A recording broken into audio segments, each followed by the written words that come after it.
Ni hao from the land of the Terracotta army. We just got through security after buying our tickets. We decided to start the vlog here because there was a lot of confusion in the last couple of hours.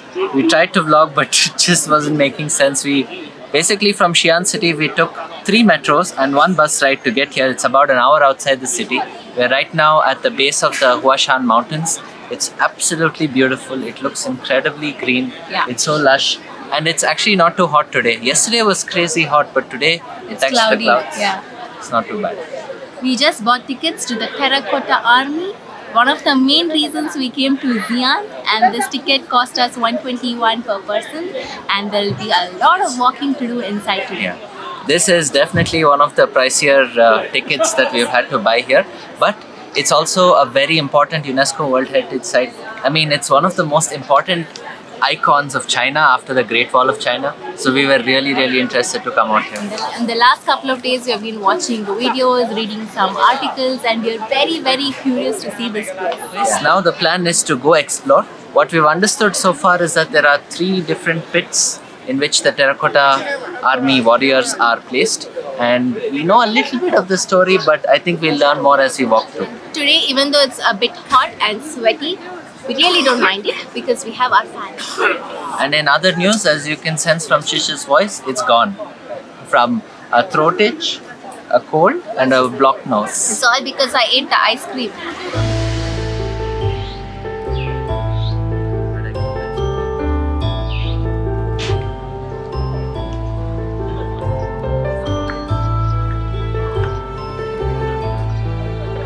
So once we entered the grounds, we actually went first in here.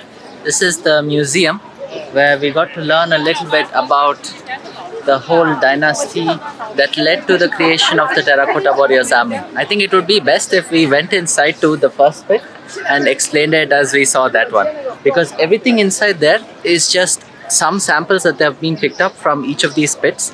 But what I'll tell you is inside the museum, I mean, besides telling the story of how it all came to be, they actually have very good, grand examples of some of these terracotta warriors. Like the condition in which those monuments are in is almost pristine. Those are probably the best excavated ones that they took inside and kept inside glass protective layers, just so that people could see it for many centuries to come. They have small water spouts everywhere with which you can fill your drinking water bottle.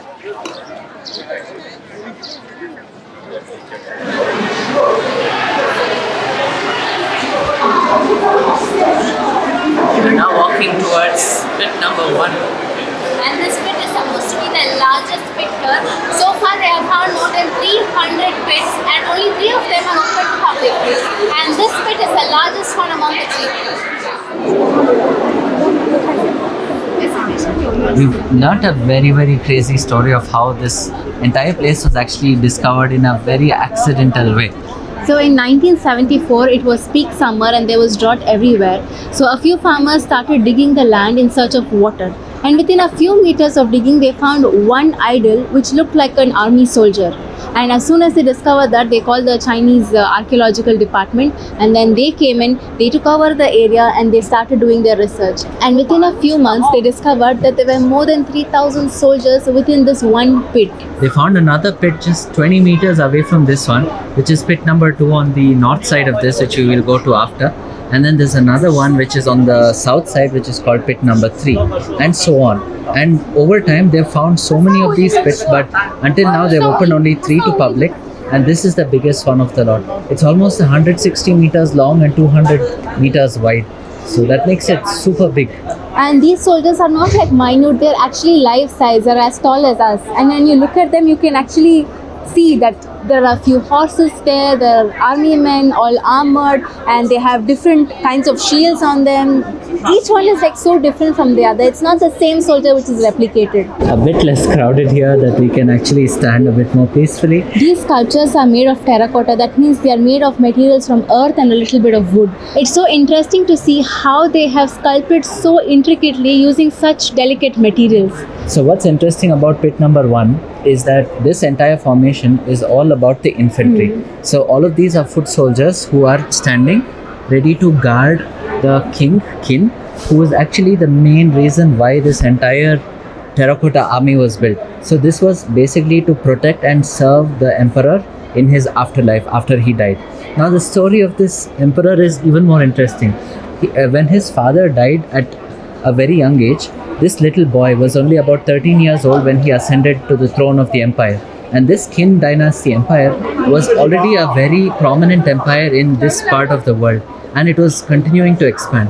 And a lot of people underestimated that this young prince Qin would not be able to take on the reins of the empire and expand it.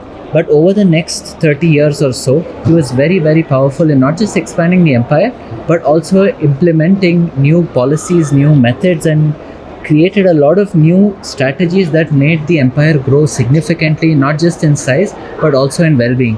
So, And in fact, we learned that he was the first emperor to establish the common measurement system here, the currency system, the transportation system in China. He was the first one. And even the irrigation system. So it wasn't just the soldiers or the army men he was trying to keep close to him. It was every single person, including the peasants. So most of these terracotta army warriors that's created by the king's sculptors, it was actually people from this land who came together, because most of the material is common material that everybody could access. So that is what makes this so much more interesting, that it's a story of everybody, not just one person. And this pit is rectangular in shape, and they have 10 different vertical columns in which these army men are standing. And all these army men are facing the king, but the outermost row of soldiers on all the four sides are facing outwards. Which is basically a battle formation to protect the core army group from anybody from either side. That was followed actually during live battles, but in this formation you get to see it even today. 220 BC. So that's how long ago the whole terracotta army was actually placed there. And after 2000 something years, in 1974, that's when it was first discovered. And now in 2025, almost 50 years later, people are still unearthing so many more. So the museum across the complex actually has a lot of these artifacts in it. So for the last 1 hour, we were in there trying to understand how or what these look like. Like, some of these are made of terracotta, some of these are made of porcelain, some of these are made of bone china, and so many different kinds of materials. But all of them were found just in the vicinity of this one area. This particular ruler, Qin, was one of the last rulers of this glorious dynasty, because within 4 years after him passing away, the next ruler who came to power also killed himself. And then the whole empire collapsed because of a civil war that began to rage. The story of how this Emperor Qin died is also a very, very interesting one. But I think we'll get to know that after we pass through pit number 2.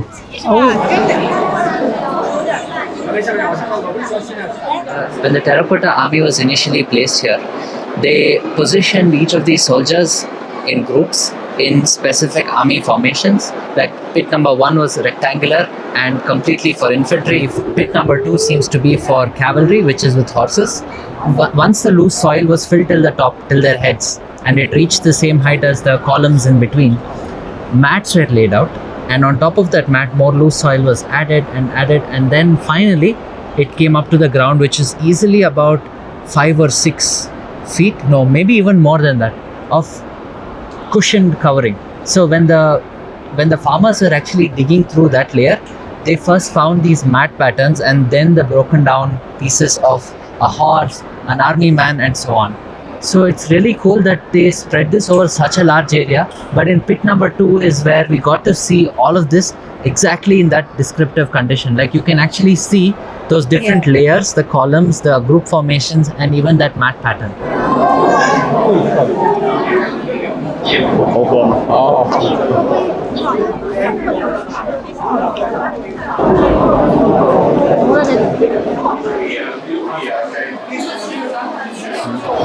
We've now made it to pit number 3, and this one's the smallest of its kind, and it's a U-shaped pit that apparently houses more chariots. There are 4 horses, and right behind the horses you can see what looks like 4 or should have been 5 army men. It looks so real. Now we can talk from very, very far away and we'll still be heard.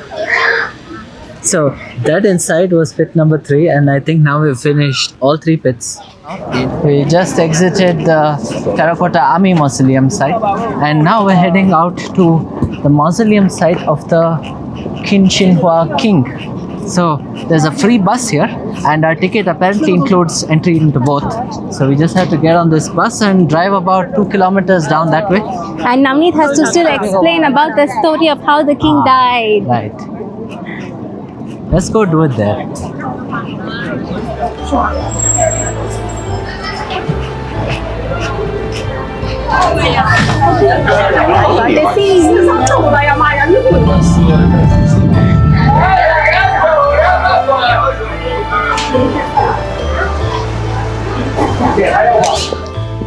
Finally made it. So this is the mausoleum of the Emperor Qin Shi Huang.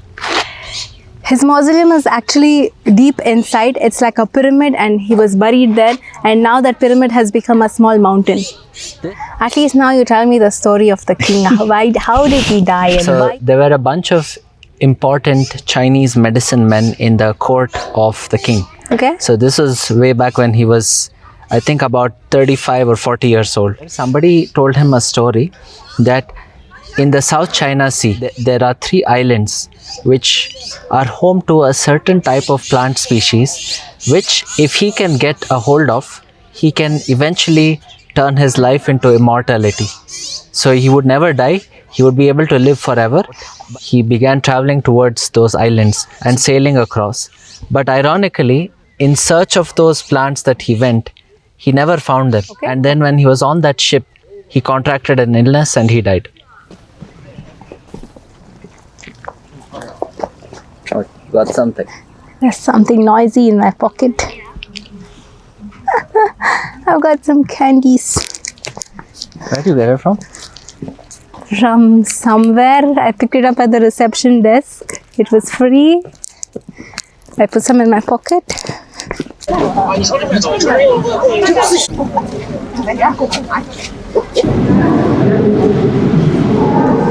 This is pit number 6 and there are 4 army men. So this is supposed to be the most beautiful thing they have excavated from the pit. It's actually 2 bronze chariots. Each of them have 4 horses in the front and a carriage at the back and a person riding the chariot. It is supposed to be half the size of what it would have been in real life. And they have decorated it with precious metals like silver and gold, and it kind of looks pretty. These 2 chariots are like the most important part of what the king left behind, and it actually was interred along with him with the hope that it could be useful in afterlife. But essentially these 2 chariots, I mean, obviously they're over 2000 years old, but apparently this technology dates back even further to about 5000 years old. The emperor Qin Shi Huang, being the most important ruler of the Qin dynasty, actually contributed the name to what China is today. So Qin loosely translates to Chin, and that's how the name of China came to be.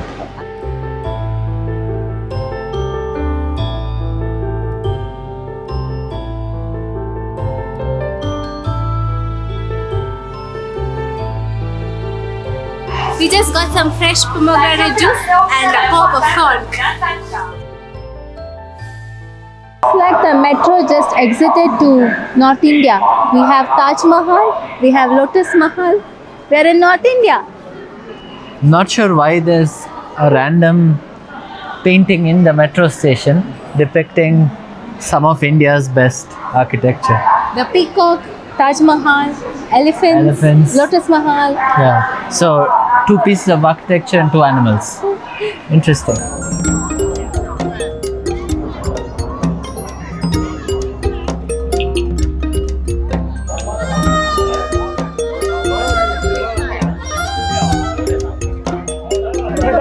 What's happening, Shish? They're just projecting some light with some picture in front and they're taking pictures of people. It's so creative. It's actually very impressive to see this. We've seen so many different kinds of photo shoots happen across the country, but this one has to be the most creative one.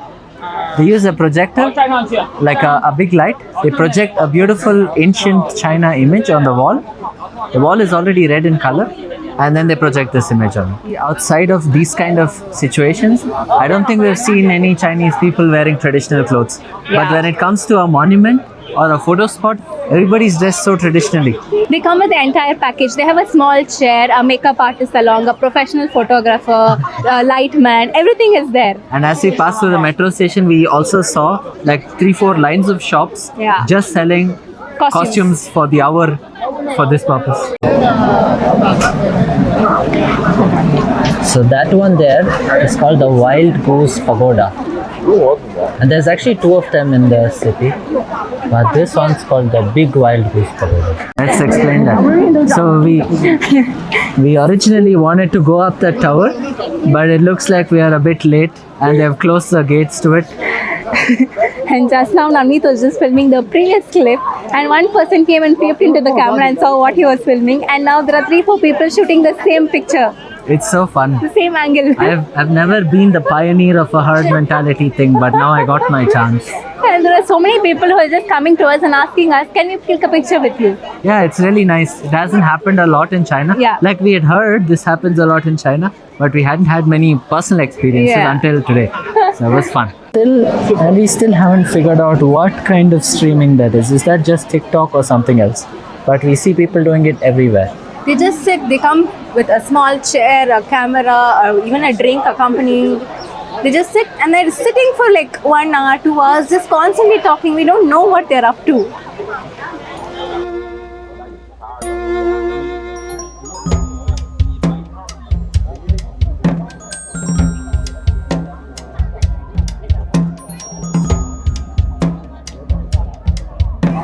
Our feet hurt so badly. Like I can't feel my toes. They become numb.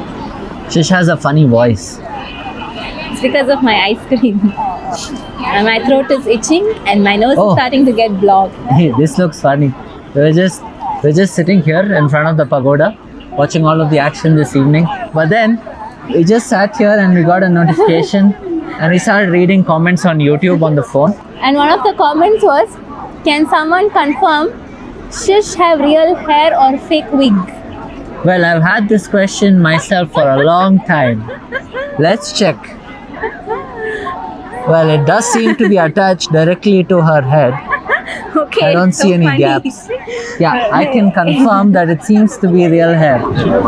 Okay, somebody else from Africa said, I think this person's watching the last video from the Africa Season 3 playlist. It's the video in which we're heading back home from Uganda. And he says, you got kicked out of the van and you're still happy? May God give me such an understanding wife. Well, brother, this one is understanding only at some times. The other times, she's not very understanding. It was in fact me who told us just get in. If they kick us out, it's okay. We will figure out a way after So that. if you set the right expectations, then it is fine. Alright. We are totally enjoying reading all the comments on our YouTube videos. It's the first thing I do in the morning. As soon as I wake up, I take my phone. I don't open WhatsApp or any other app. I just go to YouTube Studio and read all our comments. Well, in China, it's been a bit hard because we only one of our phones has a VPN. This is my phone. My phone has a VPN. Shish's phone had a VPN and it ran out. It ran out. And then the computers, we have got VPN set up on one. Just one. Because we want to upload videos using that. And quite honestly, I think a lot of people have been asking us this question, so I think we should answer it. VPN's been working great. It's the one that we've linked down below in the video description. If you need it, you can also comment and I'll respond in comments to it. But that VPN has been super 100% working fine. Well, Xi'an is definitely very, very busy. I see way too many tourists here compared to any other town we have been. Most of these tourists are local tourists. They're Chinese tourists. And number of foreign tourists as such that, people who we could recognize, not too many still. At the Terracotta Army Museum, yes, there were a lot of people. But otherwise in the city, beyond the old Muslim quarter, we don't really see much. But nevertheless, it's not something to complain about. It's always fun to see people in their own country traveling and experiencing it. And Chinese people have been so friendly so far.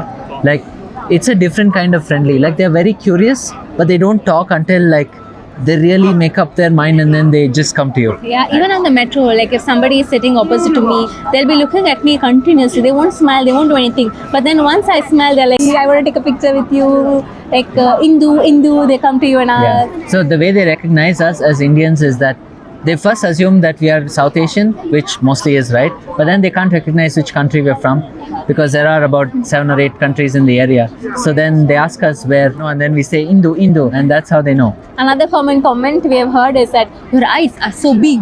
This one's. Mine, not so much, but Shishira's is like, oh. Big eyes. Ah.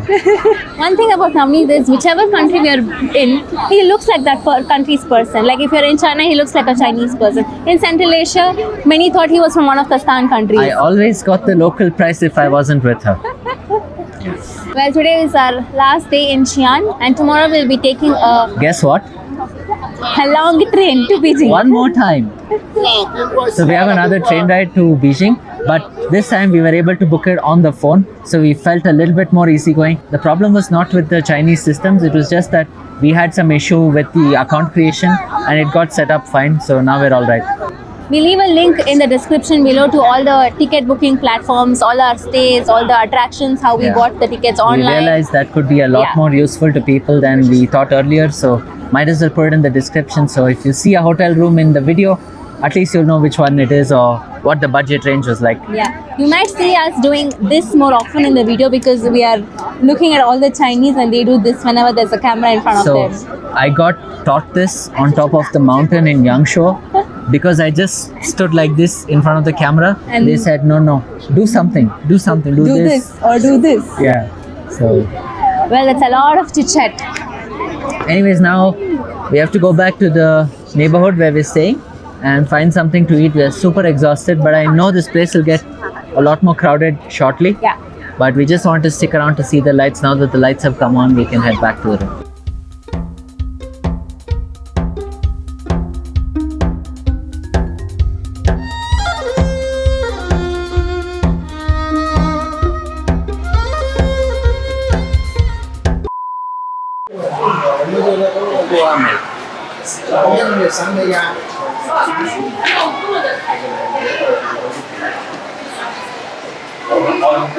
Look, this is what a traffic jam in China looks like.